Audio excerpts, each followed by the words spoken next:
It's very clear after 3 years of Labor, Australians are poorer and the budget has gone backwards. And we simply can't afford another 3 years of Labor. The Coalition has set out a very clear, responsible, credible economic plan to restore our nation's finances, to strengthen our economy, to tackle inflation and to get Australia back on track. Australia deserves so much better than the reckless and wasteful spending and the record high taxation that we've seen under Labor. Australians are paying the price for this every single day at the supermarket checkout, when they're paying their mortgage, when they're running their businesses, because this is a government that has no plan to manage the budget and no plan to grow the economy. And they've got no plan to secure our nation's future prosperity. All Labor and the Prime Minister have been capable of doing throughout this campaign is lying. They've lied on health and education, where we have said that we will invest more than $9.4 billion into Medicare and committed to the school funding arrangements with the states. They've lied about the cost of our nuclear plan, despite being called out on numerous occasions, often by people that are in this room. And the fact is, it is nothing more than a lie that has been concocted by a Labor donor. And our costings today confirm that. They've even lied about offsetting spending with savings, but the fact is that across the 3 budget years that they have delivered since March, Labor has made the budget bottom line worse. Labor's latest budget made $35 billion in new net policy decisions. Now, in the pre-election economic and fiscal outlook, they added a further $1.11 billion in new net policy decisions.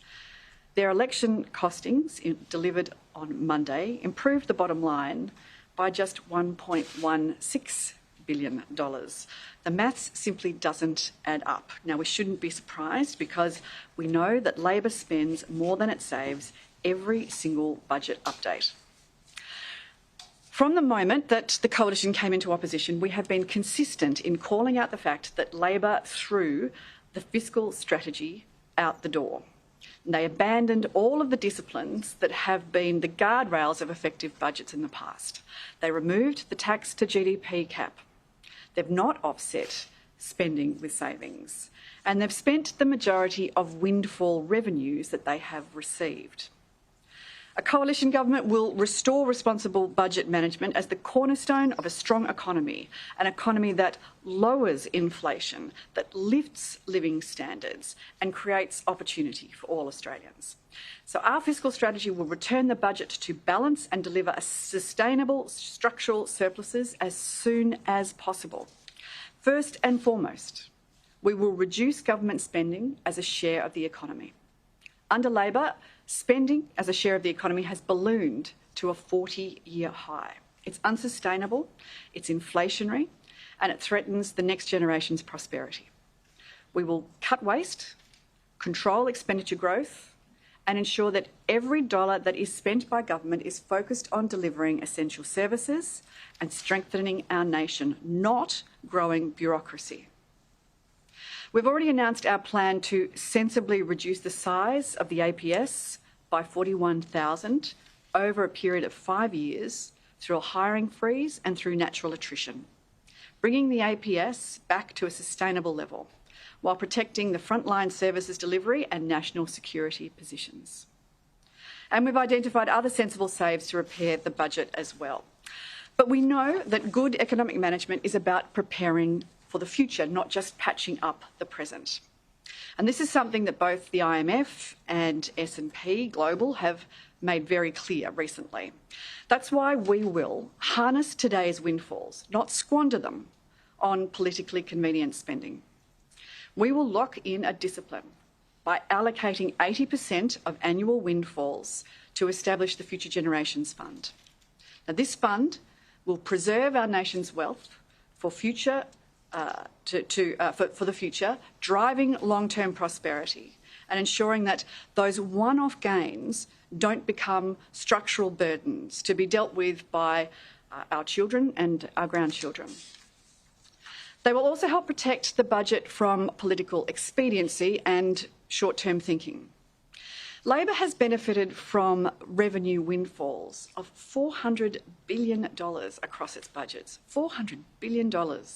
And yet it's only delivered $37.9 billion in surpluses. The Future Generations Fund and the discipline of carving away those windfall gains will mean that future governments will be unable to use upside surprises as recurrent spending, as a budget crutch. And instead, we'll manage the budget for future generations.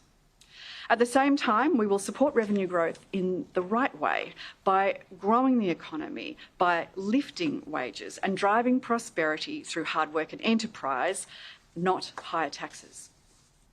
We're committed to managing the tax to GDP ratio at a cap of 23.9%. That's a guardrail that has stood the test of time.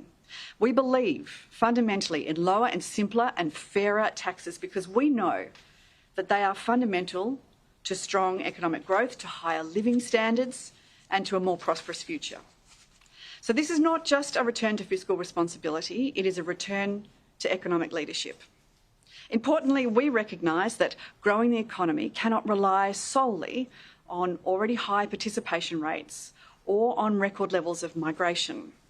Those gains have been made and we must now focus on productivity. So we will elevate productivity as the primary lever of economic growth because without productivity growth, we cannot sustainably lift wages, we cannot create better jobs and we cannot improve Australians' living standards. That's why productivity is so fundamentally important.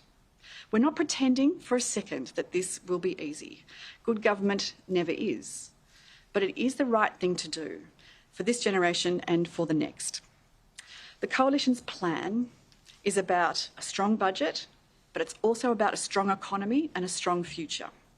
We want to offer Australians a clear choice at this election, a choice between responsible economic management or between Labor's reckless spending, a choice between lower and simpler and fairer taxes or Labor's ever-increasing tax burdens, a choice between higher living standards or Labor's lower living standards. So just as John Howard and Peter Costello did, just as the Coalition did after the Rudd-Gillard-Rudd years, we will clean up Labor's mess. We've done it before, we will do it again.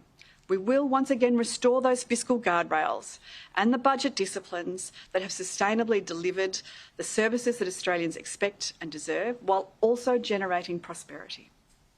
This is the reason, or there is a reason, that Australia kept its AAA credit rating under the former Coalition government during the pandemic. It's because we are consistent, we're credible, and we are competent budget managers.